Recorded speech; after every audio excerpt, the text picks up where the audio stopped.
Hello welcome back to my channel. This is Raji. Hello అండి. ఇప్పుడు ఫాల్ని ఎలా iron చేసుకోవాలో చూద్దాం రండి. ఇప్పుడు ఫస్ట్ ఫాల్ కొత్త ఫాల్ తెచ్చిన తర్వాత తీసుకొచ్చి నీళ్ళల్లో నానబెట్టి కొంచెం సేపు ఆరబెట్టాలి, ఎండకు ఆరబెట్టాలి.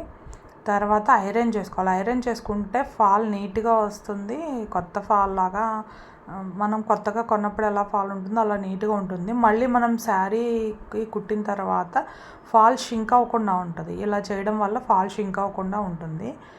ఈ ఫాల్ ఇలాగ నీట్గా రెండో సైడ్ కూడా ఐరన్ చేసి రెండో వైపు కూడా ఐరన్ చేయాలి. ఇలా నీట్గా గట్టిగా ప్రెస్ చేయాలి. ముడతలు లేకుండా, ఎక్కడ ముడతలు లేకుండా నీట్గా ప్రెస్ చేసుకుంటూ మళ్ళీ ఇంకొకసారి ఫోల్డ్ చేసుకుంటూ నీట్గా ఫోల్డ్ చేసుకుంటూ ఐరన్ చేసుకోవాలి. అలా నీట్గా ఫోల్డ్ చేసి ఐరన్ చేస్తే మనకు కుట్టేటప్పుడు ఏ విధమైన ఇబ్బంది ఉండకుండా ఉంటుంది.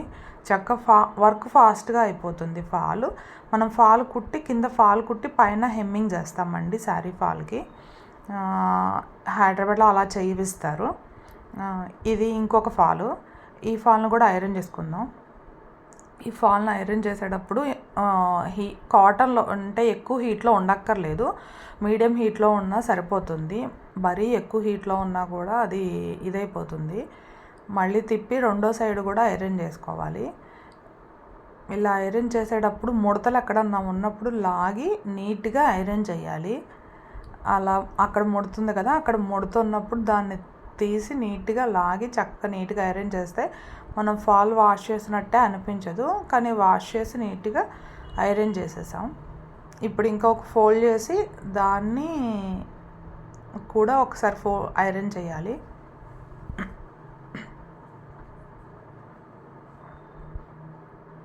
ఇంకొకసారి ఫోల్డ్ చేసి ఐరన్ చేసామంటే ఈ ఫాల్ ఐరన్ చేయడం అయిపోతుంది.